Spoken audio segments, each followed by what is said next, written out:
All right, enhanced satellite imagery, and we can see, you can pretty much follow the cloud cover to see where a lot of the action is. It is draped from all the way over towards the mid-Atlantic, through Ohio and Indiana and parts of Kentucky, and then it just kind of arcs right up in towards Minneapolis and Omaha. And this is the active storm track. It's where we've got active frontal boundaries, or a not so active one that's pretty much just stalled out right about there. And that old boundary that's trapped between two ridges of high pressure is the focus for a lot of the active weather. So a lot of it's been up over Ohio and Indiana. Here's the setup at the surface. So yeah, stormy stuff there. And we're catching some of it, and we will have rounds coming in. So stalled out front, trapped between a high north and a ridge down south, and some strong storms and heavy rain potential this week. I've already been tracking it this morning, although we haven't had any severe storms. Don't really expect a lot in that department. We've got lightning around Barberville, some heavier pops of rain, and in addition, scattered showers across our eastern Kentucky counties. As we track north, pretty good soaker ongoing northeastern counties. So far, Lexington, at least Fayette County, has avoided the brunt of it. We did have a few showers in Fayette County earlier.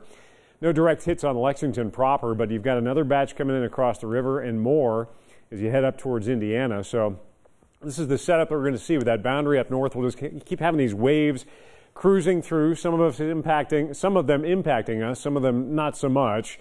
And there you go. There's your radar running up into parts of Minnesota. They've got it to deal with as well.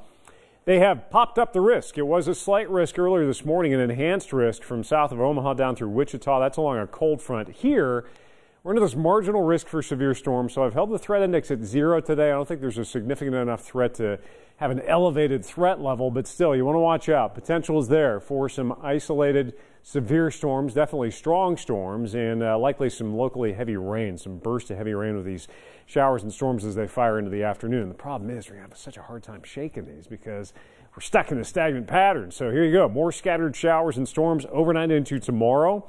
And then as you go through your Tuesday, you catch a nice break, and then into the afternoon and evening, likely see another wave coming in. Now, tracking these as far as the timing goes can be difficult because you just almost have to wait for some of them to develop and see exactly what tack they're going to take. So we're going to have multiple waves through Wednesday, and rainfall totals, we're looking at a general 1 to 2 inch rainfall. This is just through Wednesday night.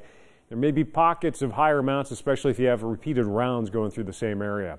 Where they haven't seen as much activity, it's in the mid to upper 80s, where we've got a lot of cloud cover around, of course, some showers and storms. Look at Flemingsburg. It's 67 there. It's 87 in Bowling Green right now. A lot of us getting into the 80s today. We'll have these rounds of showers and thunderstorms to contend with, so definitely some unsettled weather for a few days before things start to simmer down a little bit and even out later this week. More showers and storms Tuesday and Wednesday, and there you see, just as soon as we start to drop the storm chance a little bit, the heat starts to crank. We're topping out around 90 degrees, at least upper 80s.